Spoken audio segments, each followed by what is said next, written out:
विधायक जो मऊगन से हैं, उन्होंने रामायण जैसे पावन ग्रंथ को फाड़ा और तुलसी में गंदा पानी यहाँ तक पेशाब करने के लिए, उस पर आपका क्या ओपिनियन है, क्या कहेंगे इस पर, क्या कितनी सत्यता है इस पर? ये खास करके इस विषय में कोई मेरे कहने से नहीं होना है। ये पूरे क्षेत्र की जनता जानती है पूर्व का इतिहास जो रहा है कि इनकी धार्मिक आस्था क्या है। इस तरीके के ये कोई पहला कांड नहीं है, पूर्व में भी करते आ रहे हैं और उसी संदर्भ में हो सकता है कि उन्होंने अपना बयान जारी किया।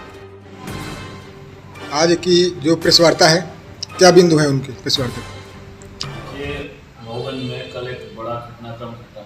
हम लोगों को भी सोशल मीडिया और विभिन्न तरीकों से पता चला कि जो पूरे प्रदेश में भाजपा सरकार द्वारा विकास यात्रा निकाली जा रही है, उसी क्रम में मऊगन में भी भाजपा के ही पदाधिकारी उन्होंने अपना इस्तीफा भरे मंच से सौंपा है और बहुत सारे आरोप प्रत्यारोप अपनी ही सरकार के खिलाफ लगाए हैं।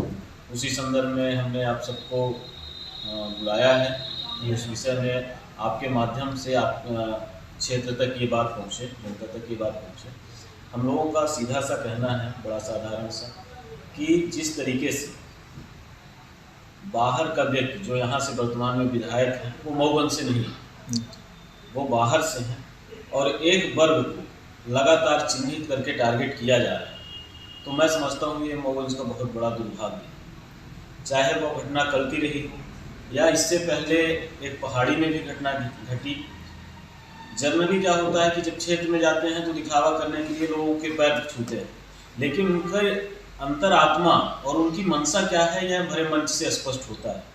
तो मैं ये समझता हूँ कि ये पूरे समाज के लिए, हम सब के लिए बड़े ही दुर्भाग्य का विषय है कि एक ऐसा व्यक्ति आया जो अपमान के सिवा हमें और कुछ नहीं दे सका। अगर हम बात करें राष्ट्रीय स्तर से, मोहन भागवत के द्वारा भी ब्राह्मणों पर, पंडितों पर टिप्पणी की गई थी और कल के जो घटनाक्रम में है तो अधिकारियों के द्वारा अभद्र बोला जा रहा है ब्राह्मणों को।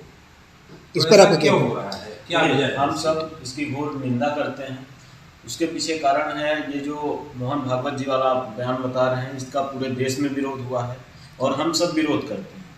ये गलत तरीके से अपनी राजनीतिक रोटी सेकने के लिए एक वर्ग को टारगेट कर रहे हैं, जो कि यह बहुत ही गलत और न्यायोचित नहीं है। आपके पार्टी के नेता मंगू सरदार जी ने भी एक प्रेस वार्ता में कहा है कि वर्तमान विधायक जो मऊगन से हैं, उन्होंने रामायण जैसे पावन ग्रंथ को फाड़ा और तुलसी में गंदा पानी यहाँ तक पेशाब करने के लिए, उस पर आपका क्या ओपिनियन है, क्या कहेंगे इस पर, क्या कितनी सत्यता है इस पर? ये खास करके इस विषय में कोई मेरे कहने से नहीं होना है। ये पूरे क्षेत्र की जनता जानती है पूर्व का इतिहास जो रहा है कि इनकी धार्मिक आस्था क्या है। इस तरीके के ये कोई पहला कांड नहीं है, पूर्व में भी करते आ रहे हैं और उसी संदर्भ में हो सकता है कि उन्होंने अपना बयान जारी किया।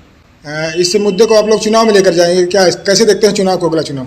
देखिए, अगले चुनाव के विषय में आपको बताना चाहता हूं कि ये तैयारी इन जैसे लोगों, भाजपा जैसे पार्टियों को करनी होती है, क्योंकि इनको करना कुछ नहीं, सिर्फ दिखावा करना है, झूठ बोलना है, जनता को गुमराह करना है।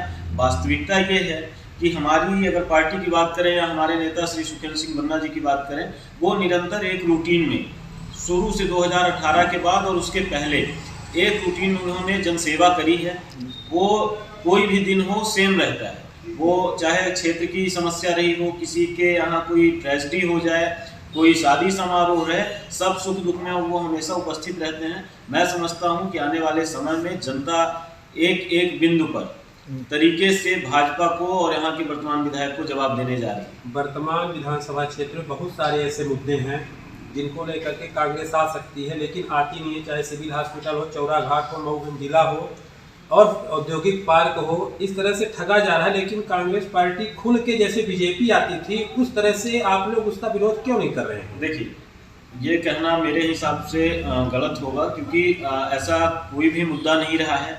चाहे वो रोड की बात रही हो, चाहे अभी एक हाल में ही हम लोगों ने एमपीवी का आंदोलन करा था, धरना प्रदर्शन करा था। इसके पहले कॉलेज में जो भ्रष्टाचार हुआ और बहुत सारी चीज़ों में बदलाव किया गया, उसको लेकर करा है। तो कांग्रेस पार्टी निरंतर इन संदर्भ में धरना प्रदर्शन, आंदोलन, ज्ञापन, सब सारी चीज़ें कर रही है। और आने वाले समय में अगर आपको लगता है कोई ऐसे बिंदु हैं तो आप भी क्षेत्र के लोग हैं, आपके संज्ञान में है, तो हम बिल्कुल उसके लिए भी तैयार हैं, आगे करेंगे। कल की घटना को क्या आप ब्राह्मणों का अपमान मानते हैं, और उसमें क्या आप लोग आगे अगली प्रक्रिया क्या रहेगी आप लोगों की? देखिए, इसमें बिल्कुल स्वाभाविक सी बात है कि अगर भरे मन से किसी को अपमानित करा जाए तो बिल्कुल अपमान है। वो कोई व्यक्ति विशेष नहीं। अगर सार्वजनिक रूप से शब्दों का प्रयोग किसी समाज वर्ग के लिए किया जाए तो निश्चित तौर पर यह बहुत ही गलत बात है और उसका हम लोग पूरे जोर से, पूरी ताकत से विरोध करते हैं।